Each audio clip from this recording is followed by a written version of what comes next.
Hola, bueno, bienvenidos a una nueva clase de organización de datos. Hoy tenemos una clase, como dijo Jorge antes, muy cargada. Vamos a ver redes neuronales y voy a empezar yo con una introducción y después el resto de la teórica la va a seguir Jorge. Así que voy a arrancar de una. Bueno, redes neuronales. No sé si se ve bien. Voy a prender el puntero porque si no me olvido. Ahí está, bien. Bueno, ¿qué es una red neuronal? El nombre de red neuronal viene del concepto de red neuronal biológica que tenemos nosotros en el cerebro. La idea era tratar de imitar la forma en que las neuronas se comunican, en el que una neurona recibe una información de otra neurona, la procesa y luego la manda y se la envía a otra neurona a la que está conectada. Y después cada conexión entre neurona y neurona tiene distintas intensidades. Y una neurona se puede decir que se activa cuando recibe un estímulo que es suficiente de las neuronas a las que está conectadas. Entonces, la idea era como tratar de replicar este funcionamiento en un enfoque informático. Entonces, si lo bajamos un poquito más a este segundo enfoque, tenemos unidades o componentes que serían tal vez la neurona, que está conectada entre sí de distintas maneras. Y cada unidad o componente recibe información de las unidades que fueron conectadas a ellas y devuelve una salida. Y antes de devolver la salida hace un procesamiento interno con la información, agarra, procesa lo que tiene que procesar y después transmite esta información de manera de salida a las que está conectada.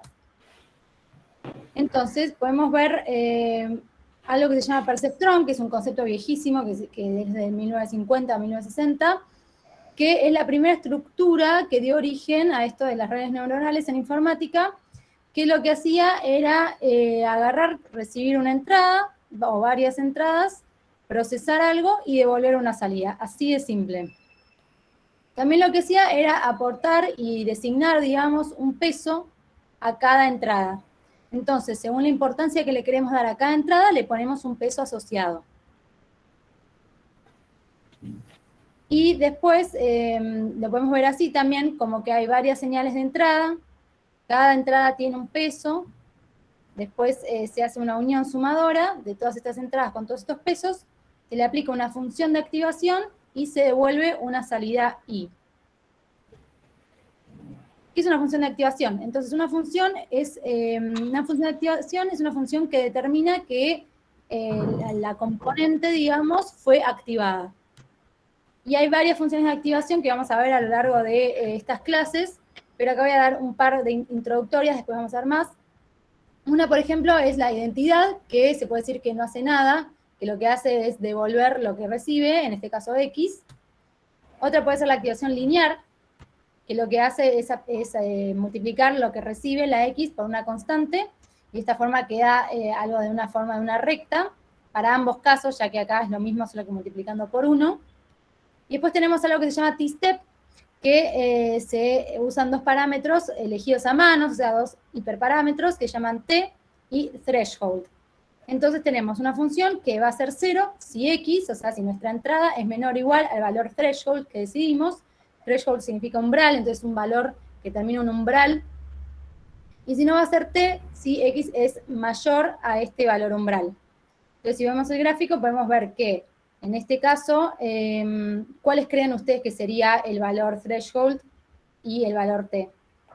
En este ejemplito.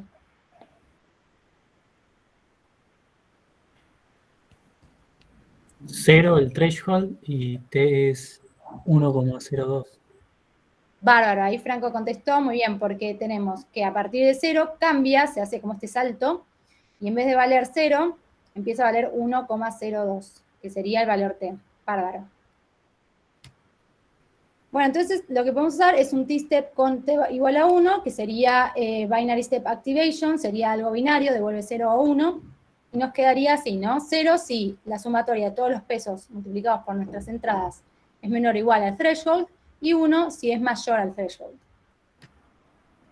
¿Qué eran todas estas X raras? Bueno, esto era lo que habíamos visto antes, o sea, la X corresponde a cada una de nuestras entradas y las W corresponde a cada uno de esos pesos asociados a cada entrada, ¿no? Entonces la entrada J tiene el peso J asociado. y se van sumando todas esas multiplicaciones. Bueno, si lo reformulamos, podemos decir que esta sumatoria de multiplicaciones se puede escribir como un producto interno, y después tenemos, si agarramos el threshold y lo pasamos a la parte izquierda de la ecuación restando, le podemos poner este valor b, y que quede sumando en la ecuación, y nombrar este valor b como un valor bias, que significaría, a ver, Jorge, te voy a mutear por las dudas. No te puedo mutear. Ahí está. Bueno, entonces esta variable b lo que hace es representar el bias, ¿no? Que sería, ¿qué tan fácil? Una consulta, ¿Sí? Lizardo. ¿Hombre ahí? Sí. Estoy ¿Cómo tratando de andás? abrir Perdón. un EE. Mangue.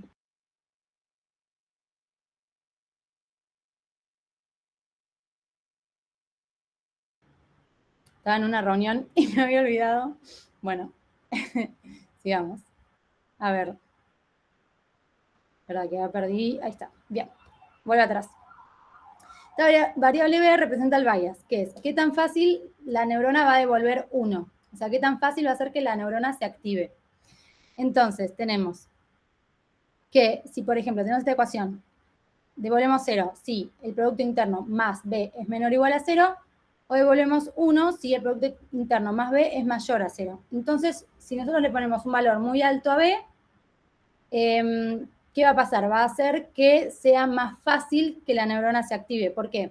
Porque si tenemos un valor b de 100.000 y yo después acá pongo, qué sé yo, w más por x, mientras sea mayor a 0, ni siquiera esto puede dar 0 y ya 100.000 me va a ser mayor a 0. Entonces, si pongo un valor muy alto a b, va a ser fácil que esto sea mayor a 0 y que entonces nos devuelva 1. Entonces ahí con eso puedo ir manejando cómo quiero que se active la neurona. Si le pongo un valor muy bajo, como menos 100.000, entonces esta multiplicación, este producto interno va a tener que ser lo suficientemente alto como para superar ese menos 100.000 y ser mayor a 0.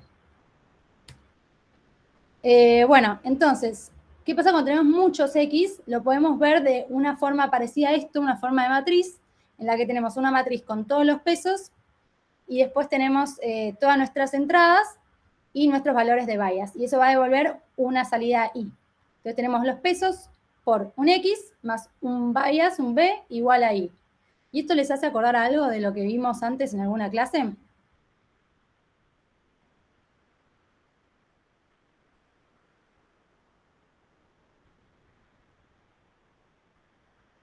¿Algún tema que haya tenido algo así? Bien, ahí Germán dice regresión lineal. Sí, bárbaro. Si nos acordamos de las clases de regresión lineal, podemos ver que teníamos algo parecido. Era una constante multiplicando nuestro X y sumándole un valor B y nos iba a dar la salida. Bárbaro. Bien, bueno, y acá dejo yo y sigue Jorge. Buenísimo. Entonces, hagamos una recapitulación. Demos una que comparto.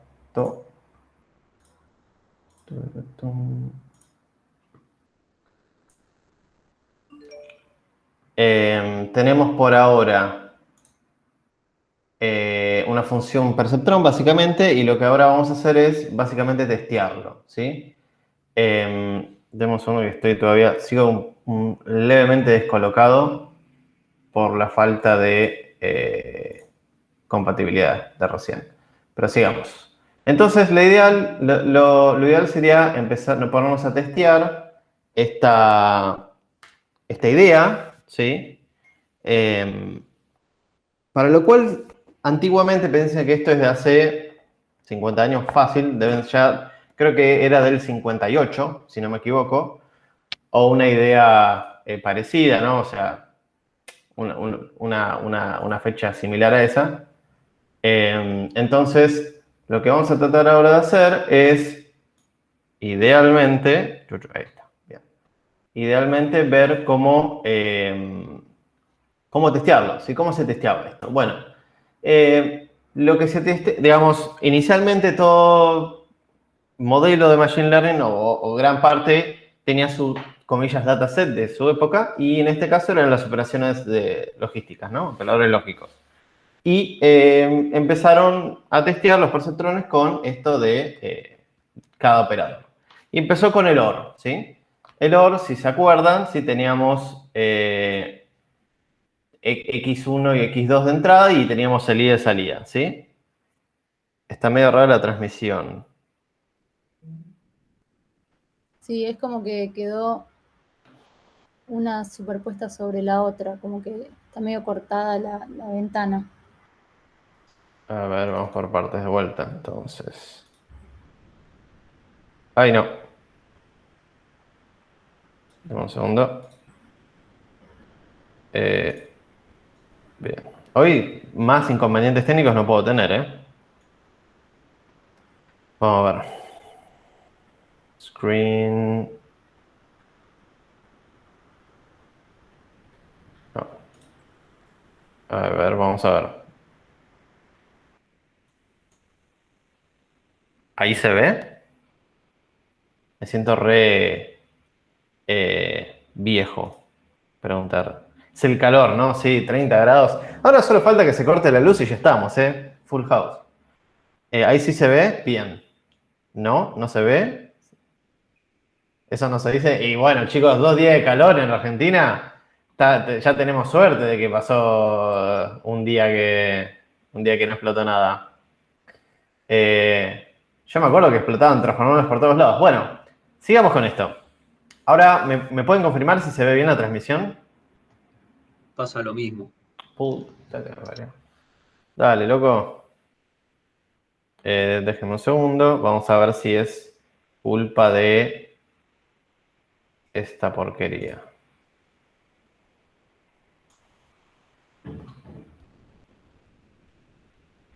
Ah, no puede ser tan complicado esto. Vamos a reajustarlo. Vamos a compartir de vuelta. No, está acá. Vamos a compartir la ventana.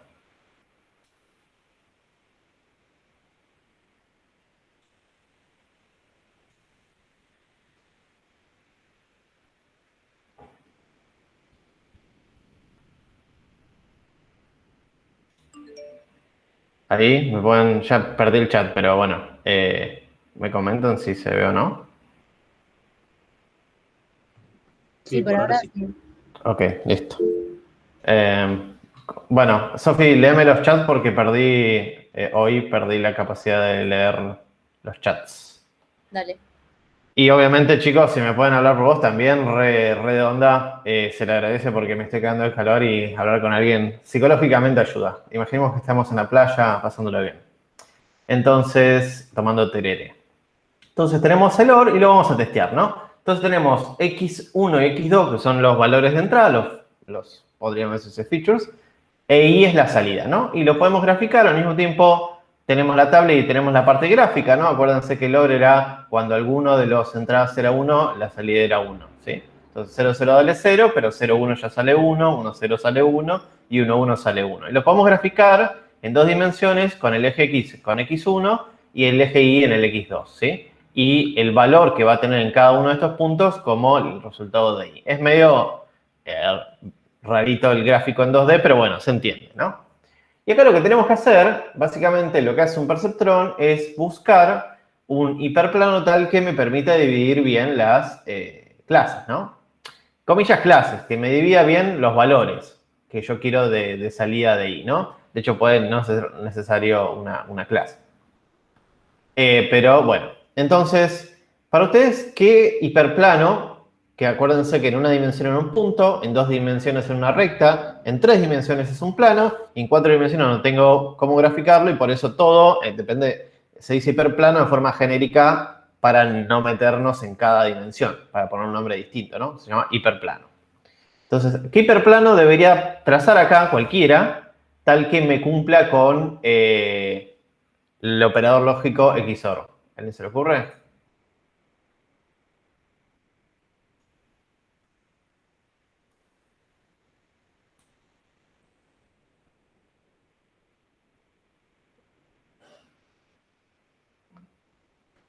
Acá contesta Felipe, x2 más x1 más k con k chiquito.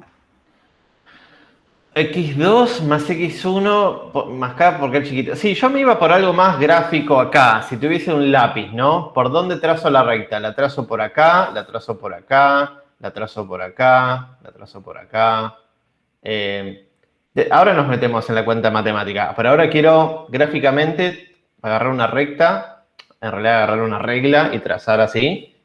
Y que alguien me diga más o menos descriptivamente dónde debería pasar la recta. ¿Por dónde debería pasar la recta que queremos trazar acá? Comillas hiperplano, ¿no? Porque estamos en 2D. Claro, Listo. arriba del 0 y abajo de los 1.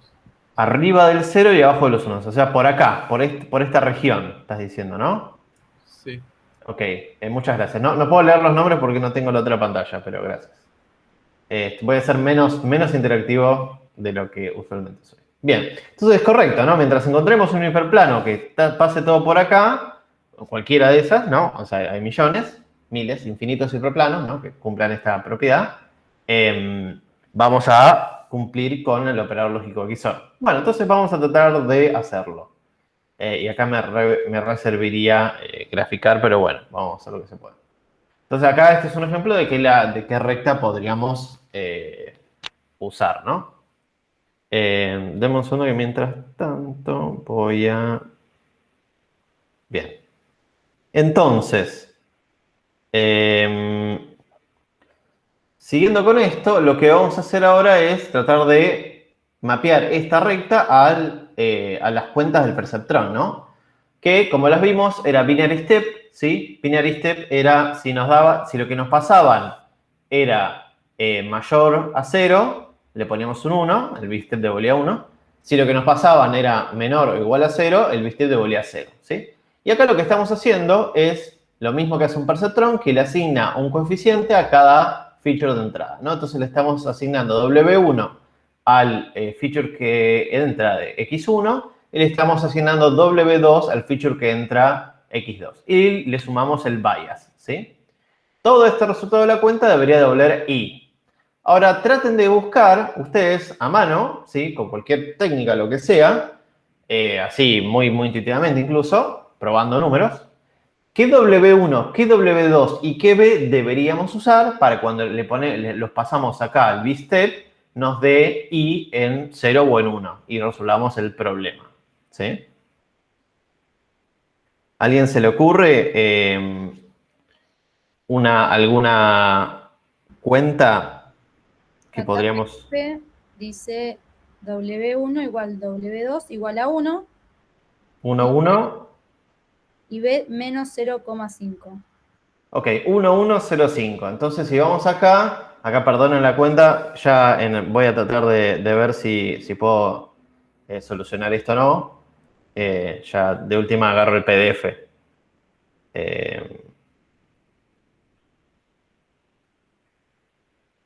No, esto está andando para el orto. Bien, entonces, déjame un segundo, ¿no? Que acá me re gusta graficar, perdón la demora, pero siento que pierdo calidad. Dame un segundo. Lo que puedo hacer es... Bueno, no importa. Entonces, si tenemos... Voy a escribir acá por ahora. Si tenemos... ¿cómo era? 1, 1 menos 0, 5. Sí, vamos a poner acá. 1, 1 menos 0,5. ¿Sí? Lo que estaremos pasando es, para cada... En este caso tendríamos 1 por 0 más 1 por 0... menos 0,5, me da menor a 0,5, en este caso se chequea, o sea, devuelve 0. En el siguiente tenemos 0 por 1, o sea, 0 por 1, 0, 1 por 1, 1, ¿sí? Después le sumamos el bias, menos 0,5, y esto nos da, el B-step recibe un 0,5. 0,5 es mayor a 0, por lo tanto, el B-step va a devolver 1. Entonces, este va OK. El siguiente, el análogo, ¿no? Porque tenemos los mismos pesos. Y el último va a ser esto 1 más 1, 2, menos 0,5 va a dar 1,5, va a ser mayor a 0, lo recibe el B-step que devuelve un 1, ¿no? Entonces, en este caso, no me acuerdo quién, perdón, dijo que W1 y W2 con 1 y B con menos 0,5 logramos solucionar el XOR. ¿Hay más de otros posibles valores acá? Sí, hay más. Pero ya con este lo encontramos y decimos que ya está, como que solucionamos el tema, por así decirlo, o el problema a resolver. ¿Ok? Bien. Hasta acá todo el mundo me sigue, ¿no? Vamos a ver. Dejemos uno que quiero ver si puedo hacer algo. No. Bien. Entonces, con el siguiente problema, sí, voy a compartir acá. Deme un segundo que voy a compartir acá que me gusta más. Después voy a volver a, lamentablemente después voy a volver a... Bueno, lamentablemente no, pero voy a volver a, ¿cómo se dice? Uf, ¿en serio? Me encanta. El Google Meet se me explotó también en el iPad. No puede estar tan malo esto. Bien. Entonces, voy a dejar de compartir. Déjeme un segundo, ¿eh?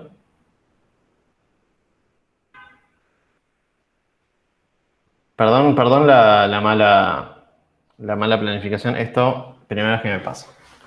Por actualizar, ¿no? Por actualizar. Bien. Entonces, volviendo a esto, tenemos, a ver cuál de las 23 era. Teníamos este, ¿no? Entonces acá ya con el XOR lo solucionamos. Ahora vamos al siguiente, el OR. ¿Sí? El OR era... Perdón, ¿dije XOR?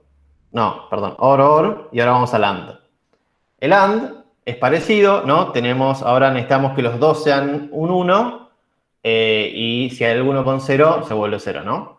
Entonces, ahora que puedo graficar un poquito mejor, acuérdense, acá estamos pasando como el X igual a 0, el Y igual a 0 y queremos que este valor sea 0, ¿sí? Bien. Ok, entonces, ¿para qué voy a subir esto acá? Entonces, sí. Entonces, ¿qué otra recta bueno, ya vimos acá, gracias al PDF que no anima una goma, podemos ver que ya está trazada la recta y acá, lo mismo, en el mismo caso, tenemos que buscar una recta tal que busque dividir los ejemplos, ¿no? Y vamos a preguntarle, les voy a preguntar lo mismo. ¿Qué valores de W1, W2 y W1, W2 y B deberíamos usar para resolver el AND? ¿A alguien se le ocurre algún posible valor? Acá Cristóbal había dicho W1 igual a 1, Sí, W2 igual a 1 sí, y B menos 1,5. 1,5. Bueno, entonces vamos a hacer la cuenta. Esto sería 0 por 1, 0 por 1, y el B-step recibe, vamos a poner BS, menos 1,5, ¿no? Menos 1,5, esto es 0, así que el primero check. En el segundo, ¿qué recibe B-step? El B-step va a recibir 1 menos 1,5, o sea, va a devolver 0, entonces también check.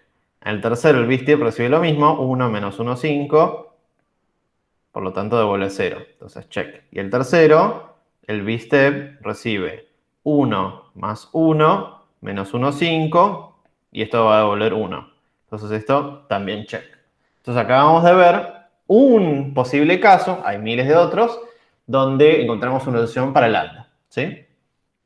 Ahora vamos a aplicar lo mismo para el XOR. ¿Alguien me puede encontrar acá una recta para el XOR tal que divida este caso? Escríbamela así. Cristóbal dice, tienen que ser 2. Tienen que ser 2. No, acá te estoy pidiendo una, Cristóbal. Necesitamos solo una. Y tiene que ser recta, no puede ser curva, no puede ser un polinomio, nada raro.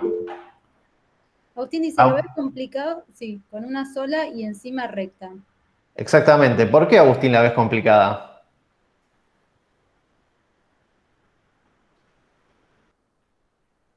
Y mientras Agustín responde, le pregunto a otra persona. ¿Qué similaridad ven con este problema con otro modelo que tuvimos el mismo problema y tuvo que aplicar un truco para solucionarlo.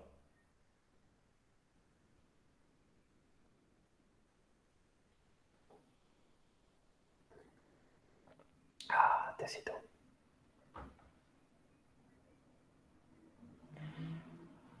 Agustín dice, ¿por qué no veo una recta pudiese cumplir con los C? Con estos valores, ¿no? O sea, lo que dice Agustín, probablemente si ponemos la recta acá, ¿sí? Y decimos, bueno, todo para allá es 1 y todo para allá es 0. Este de acá dice, fue excluido. Esto acá, ¿viste? Te vienen a apurar. Al mismo tiempo, si decimos, ok, bueno, solucionemos el problema del 0. Pongamos una recta acá y todo lo que está para allá es 0 y todo lo que está para acá es 1. Y acá lo que pasa es que viene este de acá y dice, te olvidaste de mí. Y te viene y te quema la choza. Entonces, este es un problema que también lo tuvo, acá como dice bien Elian, Support Vector Machines. ¿Y qué problema? Ahí está, Lucas remata el asunto diciendo, porque no era linealmente separable, ¿sí? Este problema no es linealmente separable. Quiere decir, no hay ninguna recta que me pueda separar los conjuntos de forma que yo quiero, ¿sí? En este caso no hay ninguna recta. Yo puedo trazar, digamos, no tengo tiempo y tampoco tanta tinta digital. Yo puedo, digamos, no hay ninguna recta cualquiera tal que pueda separar los puntos como yo necesito. Entonces, lo que hacía Support Vector Machine era medio trampa y decía, yo tengo que encontrar una recta, pero no en este plano astral, era como que medio hippie, ¿no? Iban y se movían en otra dimensión sin moverse de dimensión, simplemente cambiando el producto vectorial, ¿no? Pero Perceptron no tiene ni idea de cambiar el producto vectorial, ¿sí? Perceptron está tratando de agarrar una recta, está tratando de encontrar W1, W2 y B, y no entiende nada de cambiar, digamos, si le vas y le propones cambiar la representación del producto interno, te manda a guardar. Así que la respuesta es no. Tenemos que buscar una forma de solucionar esto, ¿sí? Entonces, acabamos de encontrar que no existe, ¿sí? Acabamos de concluir que no existe un W1, 2 y B tal que nos permita separar esto de forma lineal, ¿sí? Bien, ya me preguntan cosas de algoritmos. Bien, entonces, lo que en resumidas cuentas está pasando es esto. Vino XOR y casi mata por esto, casi mata a todo lo que conocemos como Machine Learning. ¿Por qué? Porque el ser humano es bastante tonto y tiene este problema de mapear las expectativas con la realidad, ¿sí? Y el Machine Learning tuvo como fácil 3 inviernos, dicen que se avecina otro, andás a ver, en el cual se tenía mucha expectativa, había mucho hype sobre esta área, ¿sí? Pero cuando de repente se encontraba con problemas que humanamente eran triviales, no podía solucionarlos y entonces mucha gente, muchísima gente, muy inteligente de hecho, dijo que no tenía sentido seguir investigando esto. Estamos hablando de hace 60 años, ¿no? Entonces, tuvo 3 inviernos, uno de estos fue por culpa del XOR. Bien. Entonces, viene el siguiente meme y es, ¿cómo solucionamos esto? Bueno, problemas complicados requieren soluciones complicadas. ¿Qué quiere decir esto? ¿Podríamos teóricamente agarrar varios perceptrones y juntarlos? Porque recién la primera respuesta, ¿quién fue? Cristóbal dijo, ¿no pueden ser 2? Y podrían ser 2, ¿no? Porque si yo me voy acá y digo, esto, creo una recta acá que diga, en realidad es una recta que es complicada de juntar, pero no es tan complicada. Digamos, que esto sea uno para allá y esto para allá, y esta lo que haga es, no sé, en este momento no estoy muy canchero, lo que haga es -1 para acá y 0 para allá. Entonces, si sumamos las dos rectas, o de alguna manera las unimos, podría teóricamente solventar esto. Estoy tirando humo por tirar, porque esto no es del todo así. Después lo podemos, de hecho, este problema ver más amigablemente en una herramienta de visualización, pero lo ideal es, a lo que voy es, tratemos de juntar varios perceptrones juntos, ¿sí? Entonces, la gente que trataba de salir del invierno de esto es dijo, bueno, ya está, peguémoslos, ¿no? Agarremos y, por ejemplo, juntemos dos perceptrones, ¿no? ¿Sí? No sé, imaginémonos cajitas. La salida, acá viene X1 y X2. Y la salida y acá es, no sé, un estado intermedio, no sé, H1. Y esta es la salida ahí. Entonces, juntémoslos. Pasémoslo directo. O uno dice, no, juntémoslos, pero en vez de H1 por A, digamos, este de acá abajo dice, no, juntémoslos con un coeficiente de escalamiento, ¿no? O sea, en esencia los te querían juntar. Y estaban recopados y estaban juntando varios así, incluso varios así, como que los querían juntar y hacer cosas raras. Y lo que pasó es que lo mandaron a correr y esto falló. ¿Sí? En realidad ya tenían toda la teoría, ¿no? Porque era, bueno, entonces nosotros tenemos varios inputs acá y vamos a ponerle a todo lo que sea capa intermedia, le vamos a poner el nombre de capas ocultas, alias hidden layers, todo esto, ¿sí? La salida va a ser, perdón, de hecho, sí, en realidad depende. A veces alguien dice que esto es la output layer. Sí, vamos a decir. Y de hecho, entonces vamos a poner esto como capa oculta. Todo esto es la capa oculta, vamos a simplificar. ¿Sí? Entonces tenemos la capa comillas de entrada o el input, un montón de perceptrones secuenciales, mezclados así como telaraña, lo que sea, con estos dos pegamentos, estos dos anteriores, ¿no? X y A por X, ¿sí?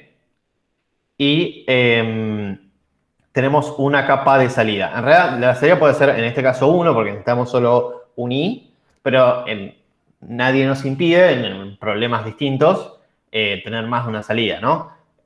Vamos a tener solo una salida en este caso porque queremos solucionar el problema de XOR, ¿sí? Entonces los científicos arman esta capa así, con múltiples capas, ¿sí?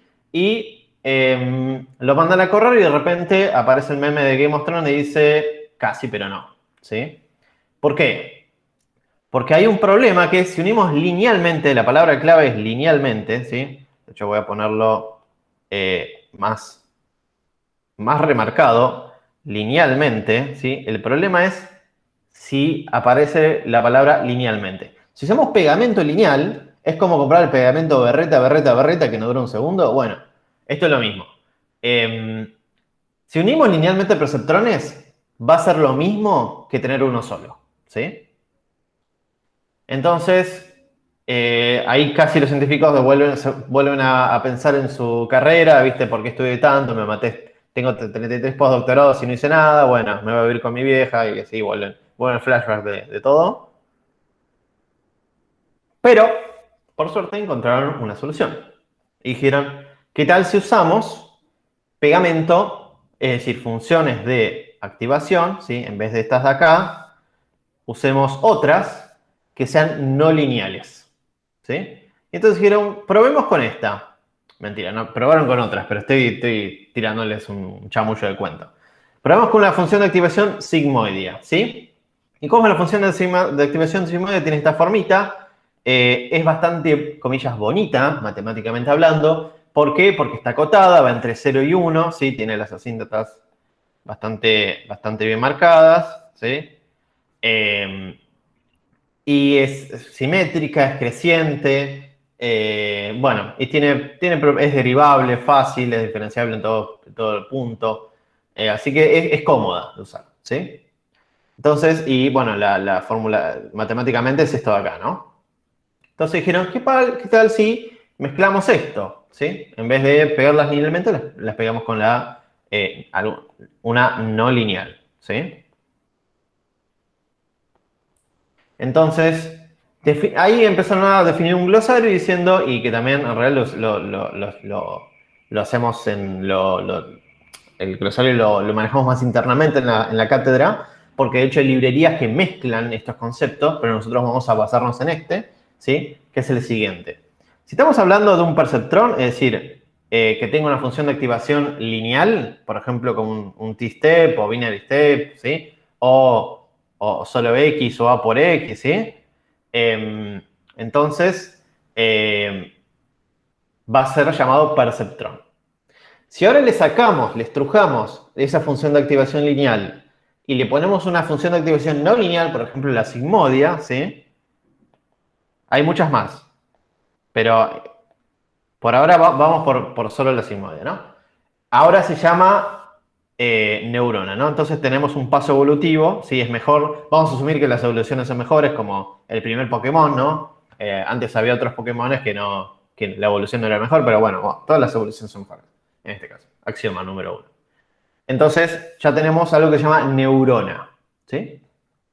Y ahora, sabiendo que podemos usar un pegamento no lineal y que juntarlas ahora ya permite mayor grado de inteligencia, ¿sí? O permite al modelo ser más complejo internamente, vamos a llamar al conjunto de neuronas una red neuronal, ¿sí? Ok. Hasta ahí, glosario, ¿sí? Entonces, tenemos perceptrón, neurona y red neuronal, ¿sí? Bien. Volviendo al siguiente, entonces. Lo que estamos haciendo ahora básicamente es el problema que anteriormente, bueno, la formulación que anteriormente teníamos, que eran nuestros pesos, ¿sí? Por los fichos de entrada, es decir, los X, en este caso está con A, pero ya está, y los biases, ¿sí? Tenemos WX y los biases, ¿sí?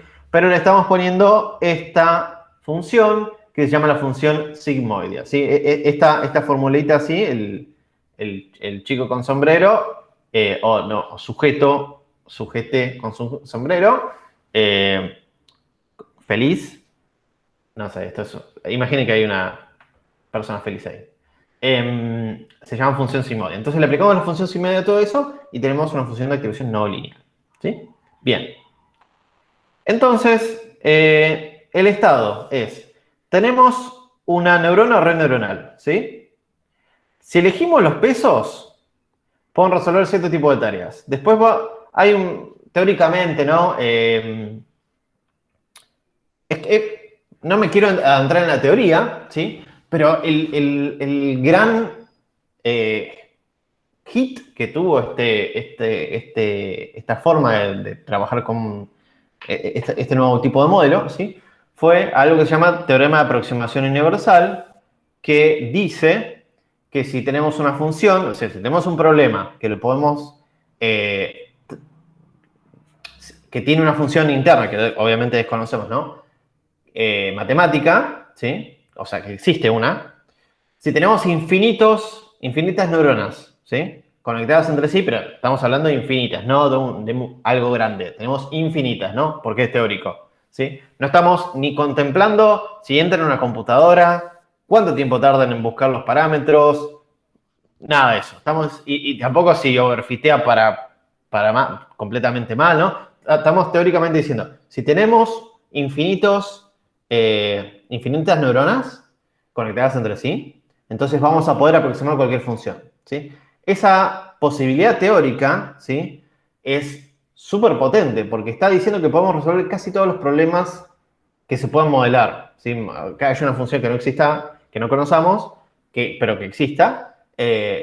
Si tenemos infinitas neuronas, podemos aproximarla muy bien, ¿sí? Obviamente no dice todo lo que dije anteriormente, ¿sí? Bien.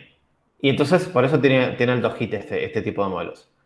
Pero nos está faltando, o sea, volviendo al estatus, nos está faltando una parte, ¿no? Nos está faltando la parte de típico Terminator, que incluso en la película pasa, ¿no? Que el nene le enseña ciertos trucos a Terminator. ¿Cómo pasó eso? Terminator adentro de la cabeza. ¿Cómo entrenó? ¿Sí? ¿Cómo? Porque de alguna manera tuvo que actualizar su algoritmo, comillas algoritmo, ¿sí?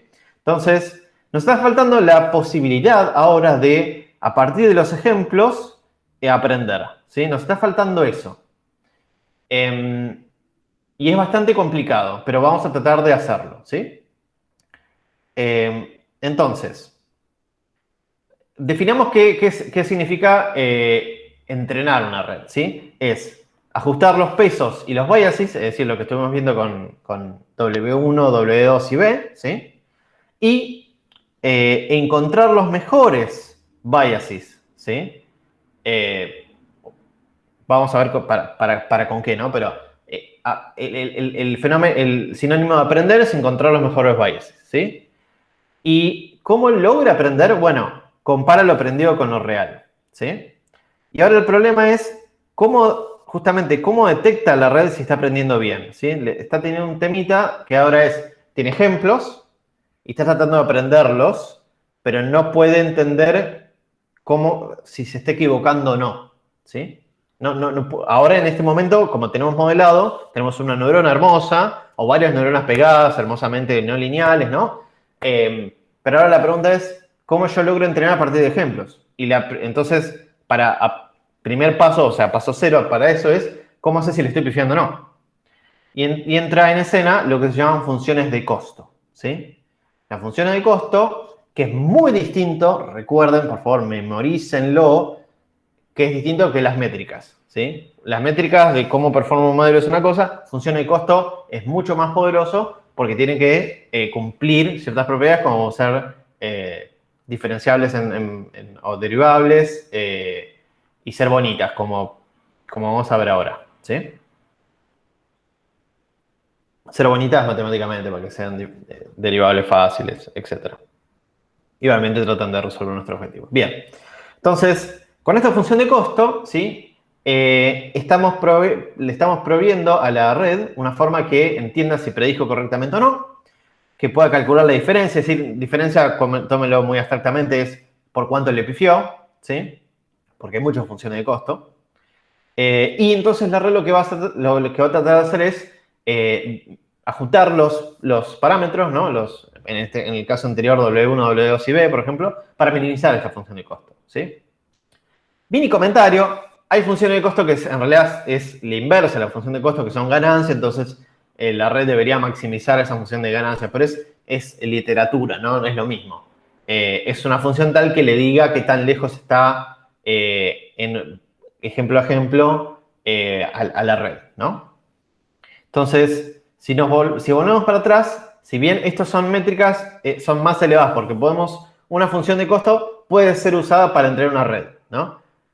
Una métrica no hay un porqué de que pueda ser entregada para una red, ¿sí? No puede ser usado para entrenar una red. ¿Sí? Una métrica no necesariamente puede ser entrenada para... Una métrica no puede necesariamente ser usada para entrenar una red. Una función de costo, sí, sabemos, porque es una función de costo, puede ser usada para entrenar una red, ¿sí? Esas son las principales diferencias. Entonces, las que vimos y las revisitamos, ¿no? Tenemos para regresiones mean square error, ¿sí? Que acuérdense que básicamente es la diferencia entre lo actual y lo predicho al cuadrado y dividimos por la cantidad total de ejemplos, ¿no? Obviamente esta es la sumatoria, ¿sí? Y para clasificación tenemos lo que se llama binaria, ¿sí? También se llama binary cross entropy, ¿sí? Y esta es la funcioncita. Ahora vamos a tratar de encuadrarla. Y lo interesante de esta funcioncita, ¿sí? Obviamente es vamos a decirlo, la cross entropy de acá abajo, que no me la voy a poner a explicar, es la generalización de la binaria, ¿sí? Pero miremos de la clasificación binaria, que es la interesante incluso para su TP, ¿sí? Si tenemos la predicción, esto es IPRED y después I es el I verdadero, ¿sí? Entonces, si por ejemplo esto valía 0, ¿sí? Tenemos uno que borro esto, choco. Si esto valía 0, entonces todo este término no importa, porque todo esto valía 0, ¿sí? Todo esto va a valer 0, por simple matemática, ¿sí? Voy a esperar un segundo que se actualice. Ahí está. Entonces, si el I valía 0, entonces todo el resto de esa expresión vale 0 y no me importa. Ahora, en este caso, si I vale 0, ¿sí? Esto me queda en 1. Entonces esta expresión sí me interesa. Y ahora lo que me interesa es, si en este caso lo que predije vale 0, log de 1 da 0 y entonces no la estoy pifiando. Pero si mi predicción vale 1 o cercano a 1, ¿sí? Tenemos logaritmo de 0 que da infinito. Y entonces la función de costo, acuérdense la los, me da elevado, ¿sí? La mayoría de los modelos, en especial de las redes neuronales, en general, nunca van a tratar de devolver un 1, van a devolver un número muy, muy cercano a 1, ¿sí? Por ejemplo, no sé, 999, para justamente a veces evitar el tema de infinito, y a veces puede pasar, depende de la implementación, que la función de los le reste un número muy, muy, muy chiquito a la predicción para que no tengamos este problema de infinito, ¿sí? O le pone un número máximo de error o lo que sea. Entonces, cuando esto es 0, cuando el valor real era 0 y nuestro modelo predijo algo distinto de 0, le pega. Y de forma análoga pasa lo anterior, lo mismo con si la predicción era 1 y yo predije 0, ¿no? Porque si la predicción inicial era 1, esto me queda 0 y todo esto se anula, ¿sí? Pero esto me queda en 1 y acá lo que tengo que hacer es hacer que, si esto es 0, esto me va a pegar un zapatazo en la cabeza. Así que lo ideal es que sea 1, ¿sí? Y lo mismo pasa en lo anterior, ¿sí? La mayoría de las veces un modelo no va a devolver 0 siempre, va a devolver un número bastante cercano a 0 para no tener problema infinito. Bien. Hasta ahí todo el mundo me siguió con el tema de cómo seguir esta función de costo. Si ¿Alguien tiene alguna duda?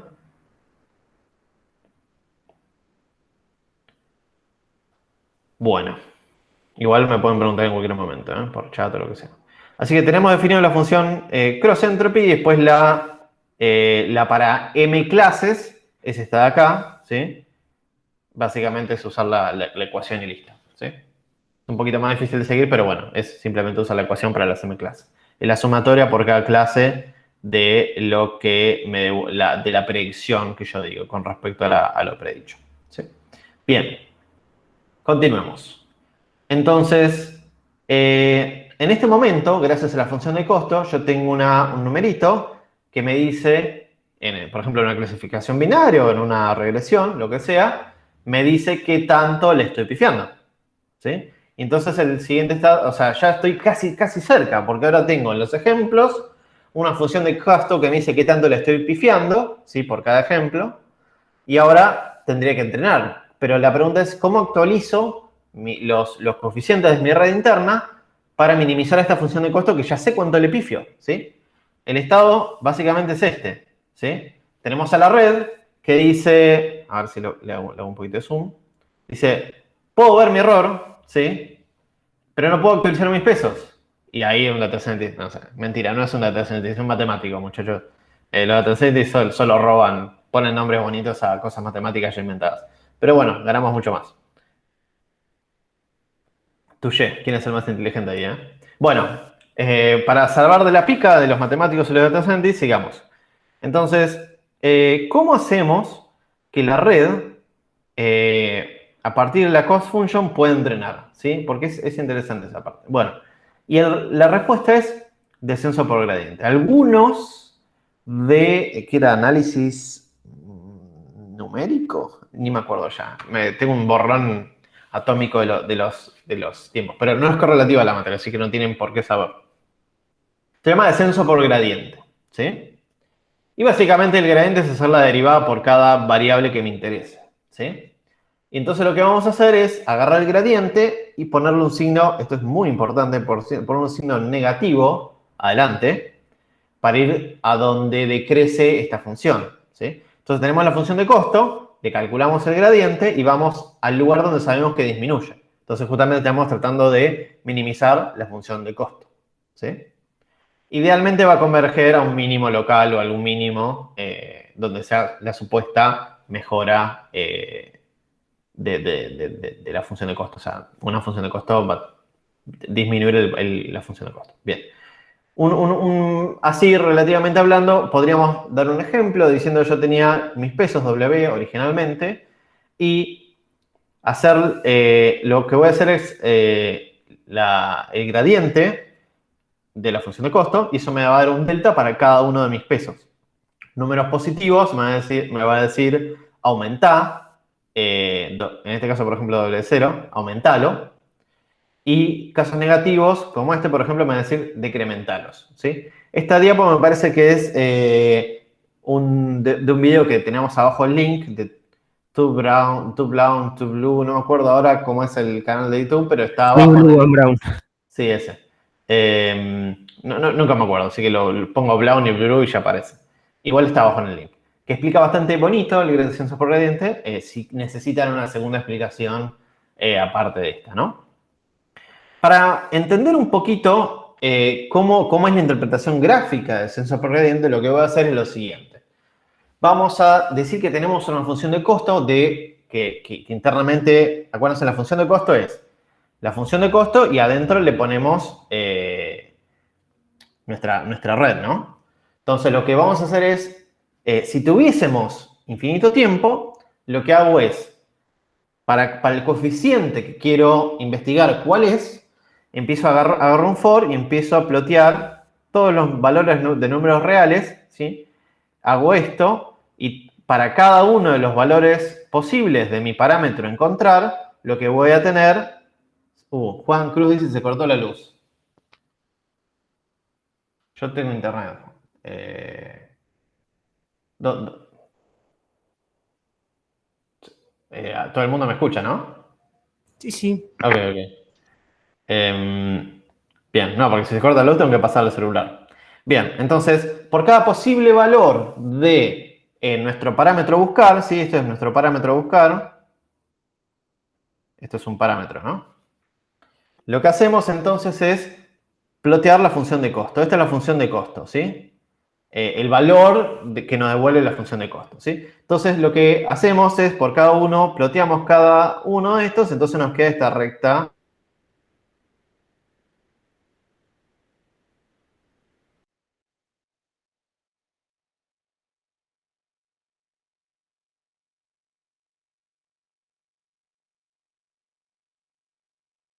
No entiendo.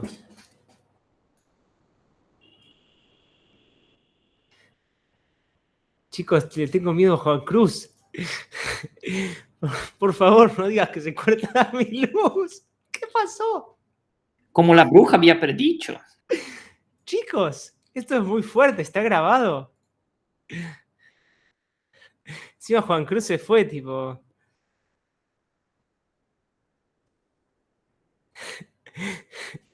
Se me cortó un toque, Jorge.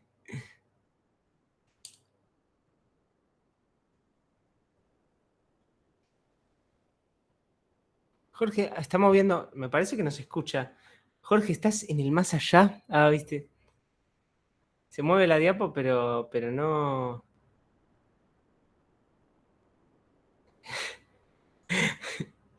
Ay, qué excelente lo que acaba de pasar.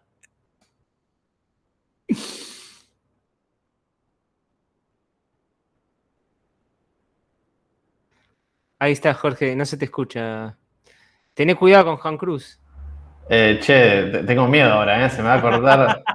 Se me va a cortar todo, bien.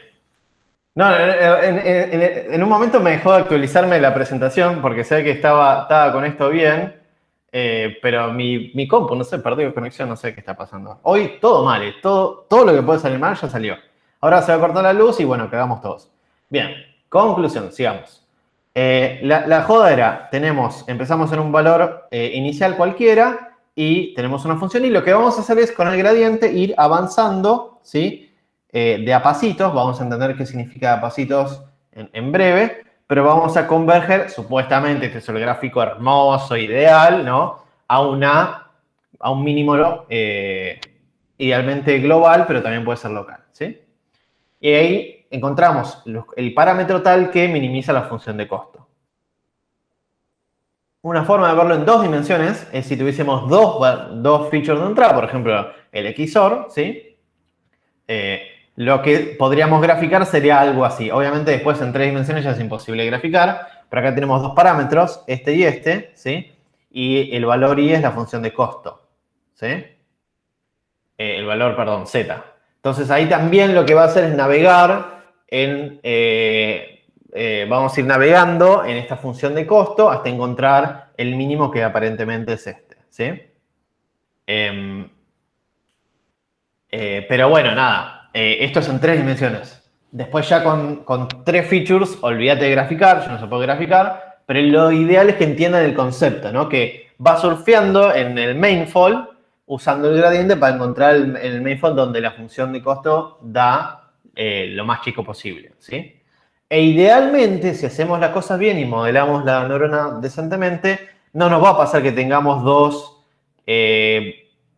como muchos óptimos locales y converjamos mal, ¿no? Lo que va a pasar es que vamos a converger bien al mínimo posta, por así decirlo. Comentario final es, a medida que la red aumente en complejidad, lo que puede pasar es que el lugar, por ejemplo ¿sí? Este de acá, o este de acá, donde empezó el algoritmo, la heurística a buscar el mínimo, importa cada vez más. Incluso hay un montón de papers que dicen cómo elegir los mejores parámetros, coeficientes iniciales antes de empezar con gradient descent, porque eso ya por ahí te puede llegar a ahorrar tiempo de las iteraciones, porque esto es un algoritmo iterativo, ¿sí? Esto se repite hasta que llegamos, esto no lo dije, pero que llegamos a una convergencia, ¿no? Cuando a veces hay criterios de parada, ¿no? Una cierta cantidad de iteraciones y otra es cuando la convergencia, o sea, la diferencia en error sea tan chica que corta ahí, ¿sí? Entonces, nada, lo que pasa es que si elegimos bien los parámetros iniciales, puede tener menores iteraciones o incluso podríamos llegar a tener una mejor performance, o sea, llegar al valle correcto, ¿sí? Hay un montón de papers de eso. La mayoría de los frameworks ya lo hacen por nosotros, ¿sí? Ya setean correctamente el parámetro, pero también se puede elegir cuál usar, qué método usar, ¿no? Bien. Bien. Continuemos. Entonces vamos a hacer un par de seguimientos. Tenemos 3 seguimientos, ¿sí? 1, 2, 3. Voy a entrar en detalle en el primero y los otros 2 los voy a explicar muy por arriba, pero lo ideal es que para el parcial, repito, quotes, parcial, tengan esto canchero, ¿sí? Que puedan hacer cualquiera de estos 3 seguimientos, ¿sí? Bien. Entonces vamos por el primero. El primero tenemos esto ni siquiera es un perceptrón, es como si el perceptrón se descerebrara completamente y ni siquiera tuviese función de activación ni bias, ¿sí? Tenemos solo un coeficiente y vamos a tratar de aplicar gradient descent a ese coeficiente. ¿Para qué? Para solucionar este problema de acá. ¿Qué queremos? Este es nuestro I verdadero, ¿sí? Y este es nuestro I predicción, por así decirlo. Entonces lo que queremos hacer es encontrar el mejor parámetro que disminuya el error, ¿no? ¿Va a ser 0 el error? Primera pregunta. O mejor dicho, para ustedes, ¿qué función de costo tiene sentido elegir en estos casos donde estoy básicamente tratando de calcular números, ¿sí? Estoy tratando de predecir números. Por ejemplo, volvamos al de la propiedad, por ejemplo. Estoy tratando de predecir a partir de acá tenemos los metros cuadrados, no sé, los US dólares. Sí, no sé. Acá Felipe dice mean square error. Exactamente, vamos a usar mean square error, ¿no? Y acá para ustedes, ¿el mean square error puede llegar a dar 0 en algún momento? Sí, digamos, dejamos laburar gradient descent a más no poder. No, porque está sesgado, te falta el B, digamos, del ordenador origen. Exactamente. Si tuviésemos, esto ya lo podemos graficar incluso, ¿no? La mejor recta que más o menos vamos a tratar de trazar va a ser esta de acá. Todavía no llegamos, pero va a ser esa. Y sabemos que va a haber un error entre este y este y entre esta y esta, ¿sí? Va a haber un error acá y va a haber un error acá. Entonces, buenísimo las redes neuronales, pero tranquilamente puede pasar que tengamos una red neuronal menos compleja que para modelar el problema, o más compleja para modelar el problema y no necesariamente lleguemos a la solución, ¿sí? Porque el teorema de aproximación universal dice infinitas en un mundo hipotético donde no teníamos ningún tipo de problema, pero en la vida real eso no pasa, ¿sí? Pero bueno, igual sigue siendo súper poderoso este modelo, ¿no? De hecho, es el más usado en muchos casos.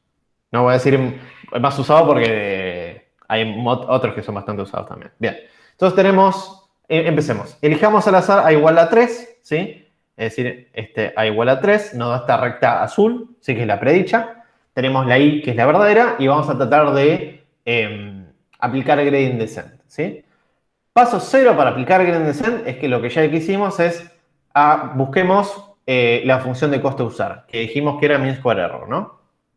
Entonces, para que quede claro, lo que vamos a hacer es a la función A, que valía 3, ¿sí? Perdón, al revés. A la función A, que es esta, vamos a tratar de actualizarla, ¿sí? Entonces vamos a ponerle su valor anterior, que es 3, y le vamos a restar el gradiente, que ahora vamos a tratar de buscar. Esto se me trabó de vuelta. Ahí está. Perdón, voy a escribir de vuelta para que no se me pierda. Lo que estamos haciendo es buscar A, entonces tenemos 3 como valor original. Ahora vamos a ver cómo calcular esto de acá, que es el gradient descent, ¿sí? Y con esto vamos a conseguir el nuevo valor a actualizar de A, que idealmente, ya viéndolo, debería ser más chico porque queremos que adecúe a esta recta, que sabemos que debería ser más chica, ¿no? La pendiente debería ser más chica, por lo tanto el valor debería ser más chico. Bien. O no sé. Vamos, veremos. Entonces, empecemos. ¿Cómo calculamos esta parte, no? Yo quiero sacar el gradient descent o el gradiente del error, ¿sí? Vamos a por ello. Entonces, dijimos que el error era mean square error, ¿no? MC. Y que MC era esta definición, ¿sí? Y por lo tanto, ahora lo que vamos a hacer siguiente es, adentro de esa definición de error, ir reemplazando los valores, ¿no? Sabemos que la predicción era esta, y entonces la vamos a reemplazar el i techito por la cuenta real del comillas perceptrón, ni siquiera es real, y ni siquiera es un perceptrón real, y lo que vamos a hacer ahora es empezar a hacer la cuenta. Vamos a derivarlo. Derivarlo con respecto a qué. ¿Alguien me puede decir con respecto a qué me interesa derivar? Esto es una derivada. Con respecto a qué me interesa derivar este error.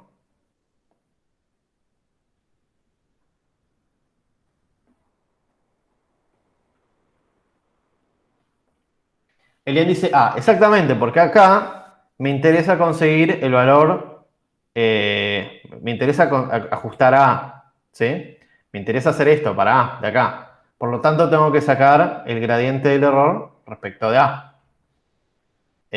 Y lo vamos a hacer, digamos, si tuviésemos más coeficiente que vamos a ver luego, lo haríamos con respecto a cada coeficiente que me interesa actualizar, ¿sí? Entonces hacemos la derivada del error respecto a A y nos queda esto de acá, ¿sí? Hacemos menos la derivada, perdón, acuérdense, el menos es clave, porque si no le ponemos el menos, vamos a aumentar el error, comillas, ¿sí?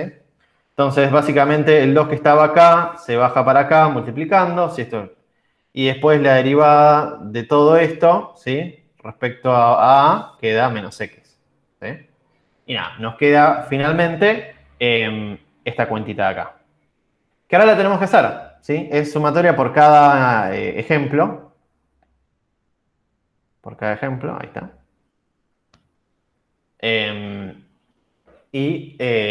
Conseguimos el numerito y después volvemos a la cuenta original y le restamos al valor anterior de A, que era 3, este número y tenemos una nuevo, ¿sí? Entonces hagámoslo.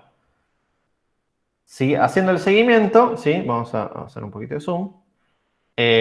Vamos a sacar un poco de zoom. Lo que tenemos es, por un lado, esto es... Estoy usando esta sumatoria, ¿sí?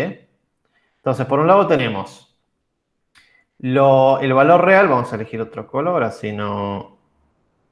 ¿Qué color puedo usar? Vamos a elegir púrpura. Creo que el 4 pasado también elegí púrpura, no sé por qué. Tenemos el valor real, ¿sí? Menos el valor predicho por el x, que es básicamente esto de acá, ¿no? El valor real menos el predicho por el x. ¿Sí? Bien.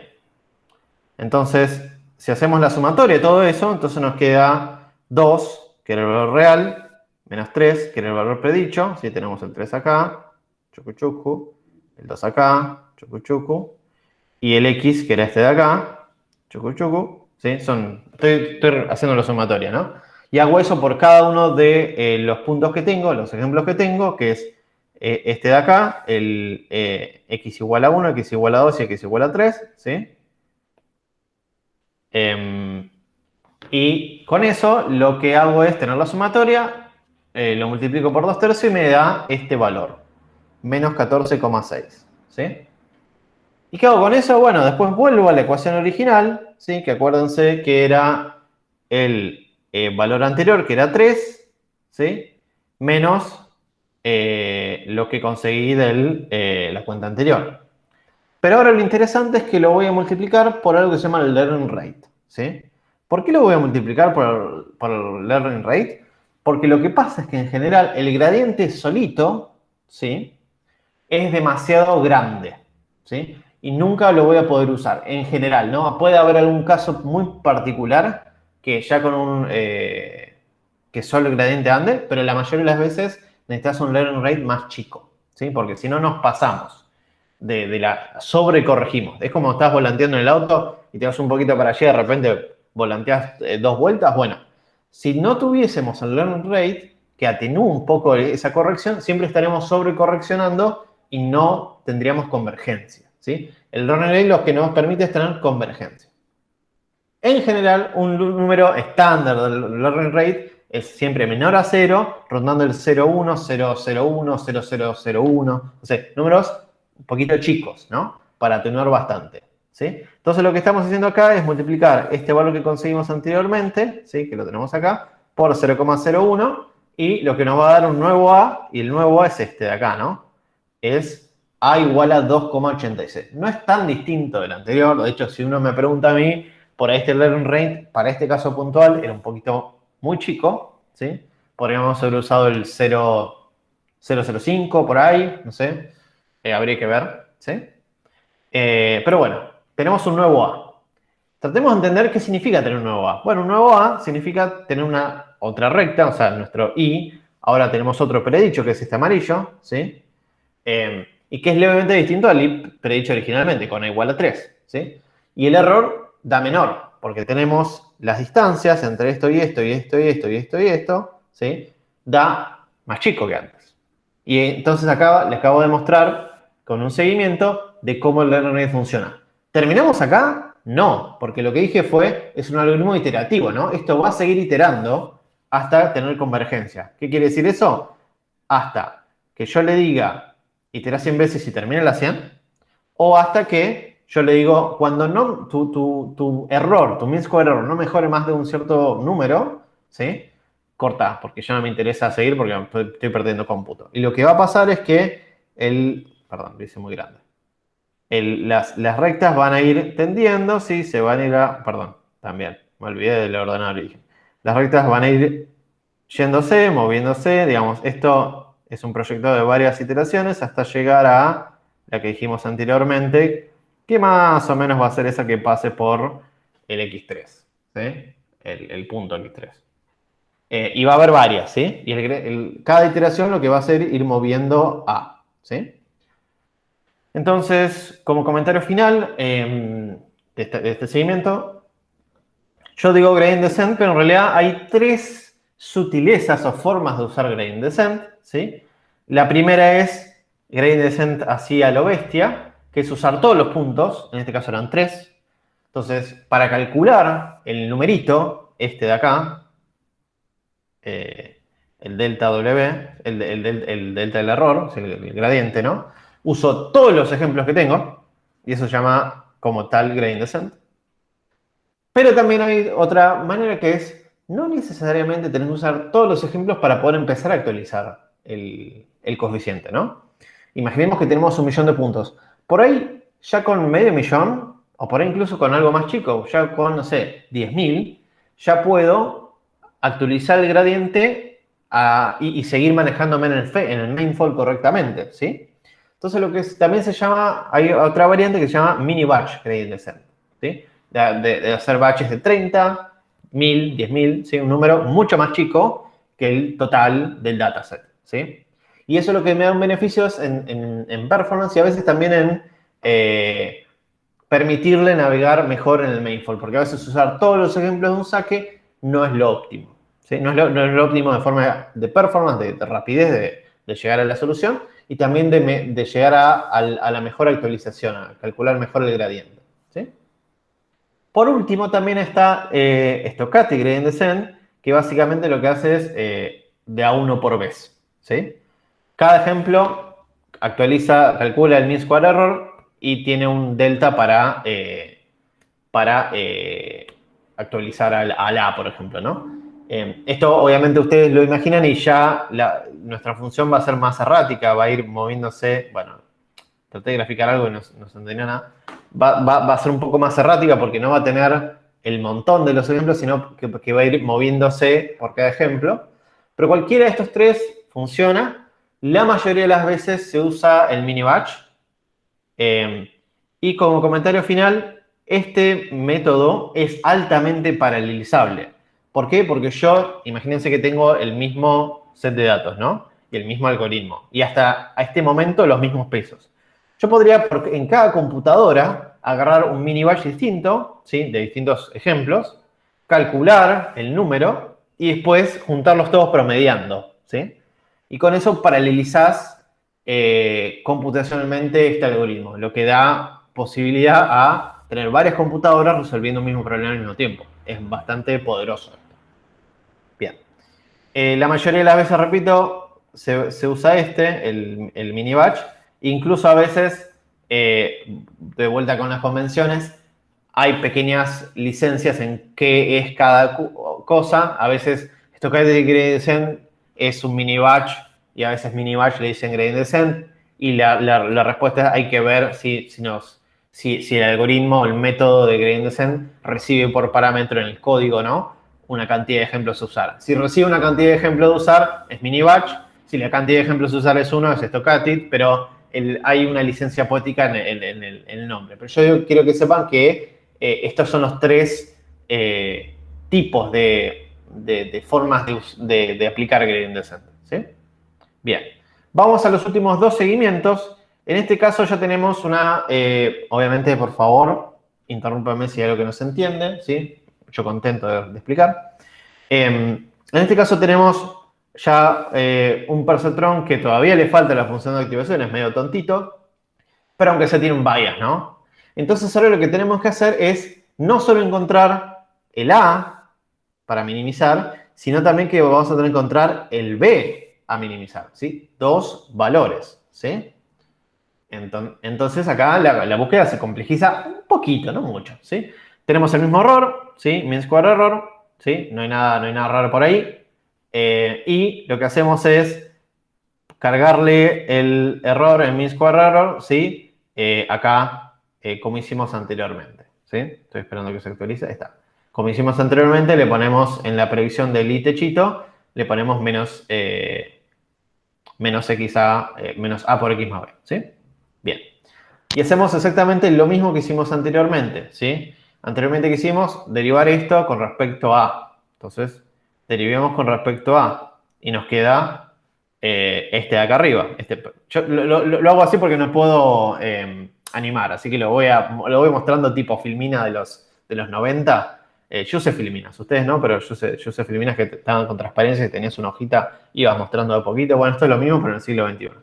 Bien, entonces tenemos el error que ya estaba definido en la página anterior y la derivada del error da exactamente la misma cuenta que antes, obviamente dejando esto, digamos, el diferencia es que tenemos el más b ahora. Pero la cuenta era la misma, ¿no? El 2 que teníamos acá arriba, pasamos multiplicando y pasamos todo este cacho acá, lo pasamos derivando con respecto a A y lo único que tenemos, el único coeficiente que está multiplicando A en este caso que tiene A es menos X, así que queda menos X. O sea, queda igual que lo anterior. Elian dice, ¿no sería menos A por X menos B? Sí. No. En realidad, sí, pero yo te lo puedo truchar y decir no si le pongo un paréntesis. Así que te lo voy a truchar porque mi orgullo de no sé. Y te pongo un paréntesis ahí y te dije, no no es con el menos. Estás equivocado. No, mentira. Muchas gracias. Muchas gracias. Y dice Agustina, ¿no debería haber un menos antes del 2? Un menos antes del 2. Sí. En realidad, sí. La respuesta es sí. ¿Por qué? Porque acuérdense, si no, en realidad, sí, la respuesta es sí.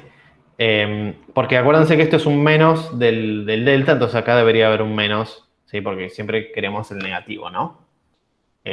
Pequeño detalle, después acuérdense siempre de usar o sea, pueden calcular esto y después poner el menos o pueden poner el menos de prueba. Cualquier lado está bien, ¿sí? Así que muchas gracias, Agustín.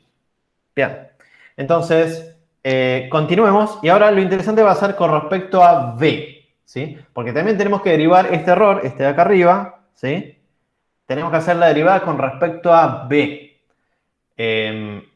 No creo que no voy a pedir que lo escriban ahora, pero bueno, la cuenta es esta, ¿sí? Y esto es lo mismo que antes. Teníamos el cuadrado acá, que lo pasamos para acá. Bueno, teníamos el menos acá para que no se pongan locos. Este de acá.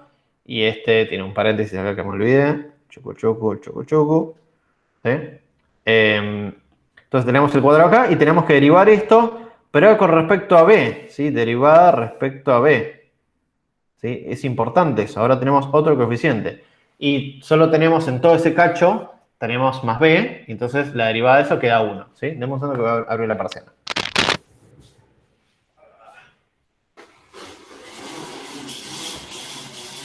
Ahí está. Un poco de luz. Bueno, entonces continuemos. Es el mismo procedimiento, pero ahora seguimos con respecto a B. Es muy importante que hagamos la derivada parcial del error respecto a cada coeficiente que queremos hacer, ¿sí? Cristóbal dice acá sería menos 1 también, ¿no? Completamente. Sí, acá.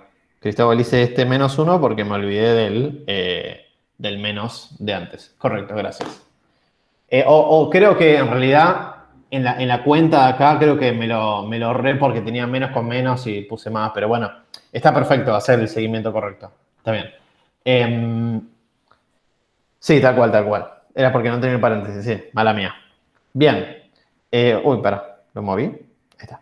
Bueno, entonces tenemos los dos delta y lo que vamos a hacer es lo mismo que hicimos anteriormente, ¿no? A actual, que era 3, menos este valor que se calcula de la misma manera que hicimos anteriormente. Y al mismo tiempo, en paralelo, lo que vamos a hacer es B es igual a B nuevo, al B anterior, que por ahí tenía un valor inicial cualquiera, y le restamos el resultado de esta cuenta, que ya sabemos, digamos, por tema de tiempo no lo voy a hacer, pero ya sabemos que toda esta cuenta de acá, ¿sí? La podemos calcular de la misma manera que la calculamos para el caso anterior del modelo, ¿sí? Para el modelo que era más simple. Pero es la misma cuenta. Hay que hacer el mismo seguimiento y hacemos todo igual, ¿sí? Pero eso se lo dejo para ustedes, para que lo trabajen ustedes. Y ahora gracias por este seguimiento de menos que lo voy a tener actualizado para la siguiente. Bueno, lo voy a corregir ahora cuando termine la clase. Vamos al último. Ahora sí tenemos ya una neurona, calidad neurona. ¿Por qué? Porque tenemos una función de activación que es no lineal, la sigmoidea, conocen no lineal. Si me ponen que una neurona es lineal y los ponemos lineal en el parcial o en el promocional al final, voy y les corto internet a la casa. Corto la grabación y el oral y voy y le corto internet. Entonces, acuérdense, neurona, pegamento no lineal. Entonces, esto es básicamente lo mismo procedimiento anteriormente. Lo único que vamos a tener un poquito engorroso, pero es manejable, que vamos a tener esta función, que vamos a tener que derivar esta función. No es la muerte de nadie, pero bueno, es un poco ya complicadito, pero bueno, es lo mismo que hicimos hasta el momento, ¿no? Tenemos el error, nuestra función de costo, ¿sí? Y lo que hicimos fue completar acá con nuestro i techito, ¿sí? Que tiene, acuérdense que este muñeco feliz es la función sigmoid y recibe la A por x más b, ¿sí? Y vamos a hacer lo mismo, el resultado es, lo tenemos que derivar con respecto a y con respecto a b, porque si miramos bien en detalle la función sigmoid de acá arriba, ¿sí? Perdón, lo voy a dejar acá. la función SIGMOD no tiene un coeficiente adicional. Recibe lo que recibe y hace lo que hace, ¿no? Entonces, los coeficientes a resolver siguen siendo A y B, solo que ahora en el proceso de derivación se nos queda un pelincito más complicado. Nada del otro mundo, pero un pelincito más complicado, ¿sí? Entonces, esto no lo voy a seguir ahora, pero es para que se lo lleven a su casa, ¿sí? Nos queda la derivada del error respecto a, nos queda este choclo de acá, que acuérdense, este 2 se va acá, y este bicho de acá nos queda derivado, ¿sí? Y obviamente todo este choclo de acá lo voy a continuar desglosando acá abajo, ¿sí? Y básicamente lo que estoy haciendo acá es usar un truquito de regla de la cadena, ¿sí? Para poner z como una variable, y les aconsejo que usen esto para simplificar el seguimiento, para no ponerlo en todos lados. Si definimos z es igual a por x más b acá arriba y le ponemos z. Entonces derivamos con respecto a la z y nos queda después por regla de la cadena derivada de z respecto a a, ¿sí? Y con todo esto, digamos, hacemos lo mismo para a y para b y nos queda, esto ya es más para que lo sigan ustedes, ¿no?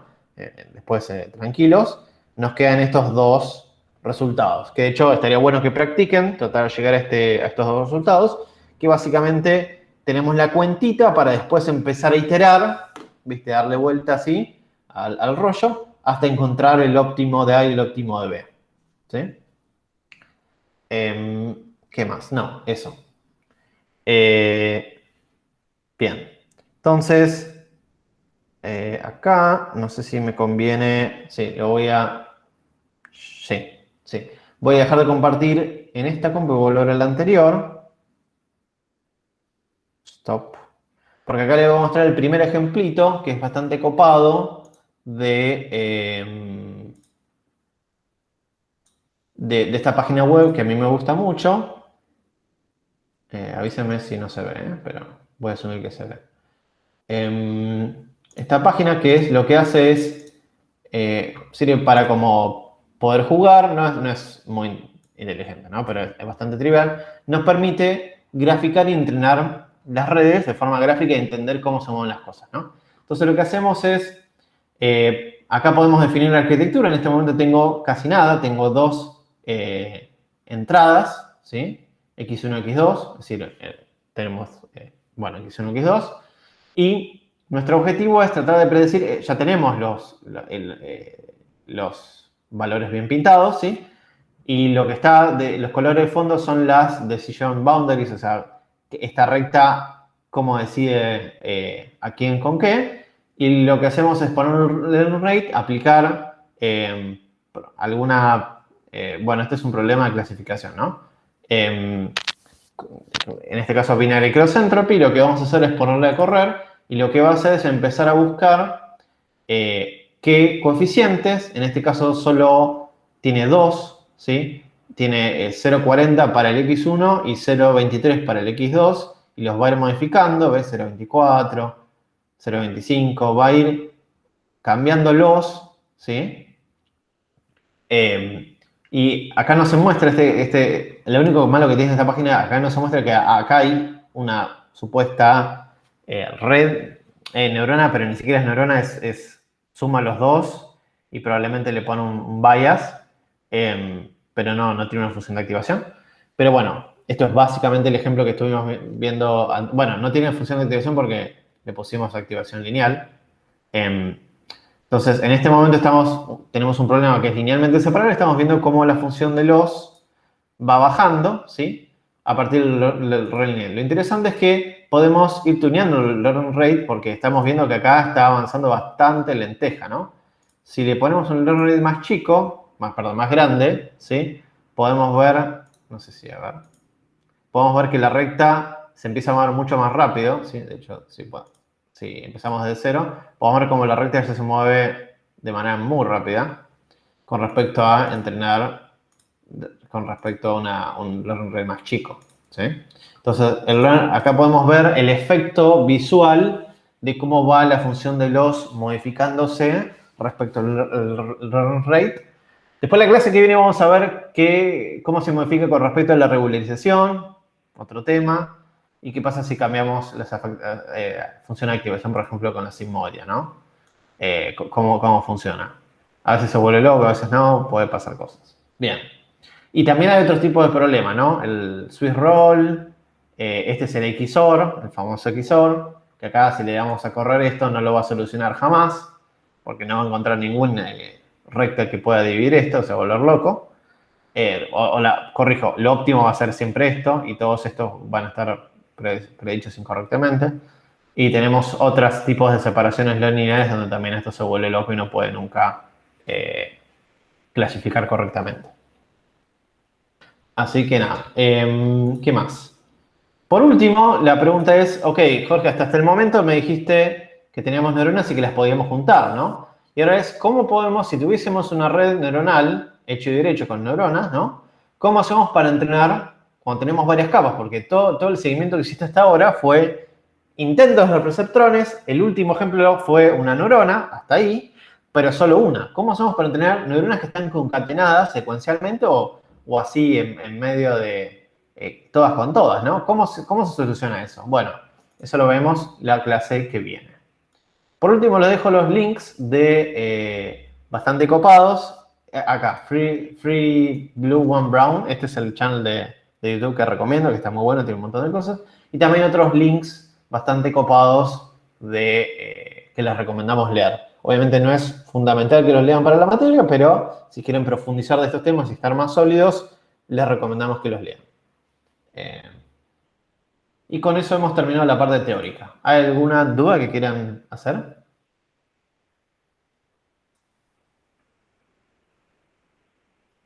Me encanta que estuvieran haciendo bastante bien el seguimiento del tema de gradient descent porque alguno que otro se pierde y está bueno que me hayan corregido, que me pone contento porque estaban prestando atención.